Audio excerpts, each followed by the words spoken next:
પ્રાંતિજ ખાતે તેલના ડબ્બાના ભાવમાં વધારાને લઈને અનોખો વિરોધ કરાયો છે। સામાજિક કાર્યકર અનિલ પટેલ દ્વારા અનોખો વિરોધ કરવામાં આવ્યો છે। અનિલ પટેલ દ્વારા હાથમાં ખાલી તેલનો ડબ્બો લઈ ખખડાવતા પ્રાંતિજ બજારમાં નીકળ્યા હતા। ઉલટા ચશ્મા ઉલટી ટોપી પહેરીને બજારમાં ઊંધા પગે ચાલીને વિરોધ નોંધાવ્યો છે। અનિલ પટેલ દ્વારા હાથમાં તેલનો ડબ્બો લઈને ખખડાવીને લોકોને તથા સરકારને જગાડવાનો પ્રયત્ન કર્યો છે। તેલના ડબ્બાના ભાવ વધારાને લઈને ઊંધા પગે ચાલીને પ્રાંતિજમાં ઊભા બજારમાં નીકળી વિરોધ નોંધાવ્યો છે। જેકે સિંહ ગુજરાતી સાથે અશોક નાઈ સાબરકાંઠા। તેલના ડબ્બામાં બસો વધ્યા, પબ્લિક હજુ સુઈ રહી છે।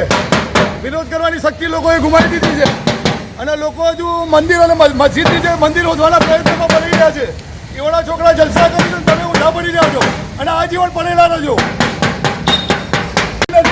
વિરોધ કરવાની શક્તિ લોકો ગુમાવી દીધી છે। એટલે અમે એવું ઈચ્છીએ છીએ કે તેલના ડબ્બાના 10,000 થઈ જાય, એ બધા જોઈએ। સરકારનો કોઈ પણ વિરોધ કરે ને એને ખોટા ગુનામાં દાખલ કરી દેવામાં આવે છે। આ એમની રોજનું નિત્યક્રમ છે। પરમ દિવસ બરોડામાં પ્રશ્ન બન્યો, એનો વિરોધ કર્યો, એને મોડી દીધો। એટલે આ સરકારની આ માનસિકતા છે, હજુ એવું તો બધું પબ્લિક શું ઊંઘેલી જ રહેજો। હજુ આ લોકોની 50 વર્ષ જરૂર છે।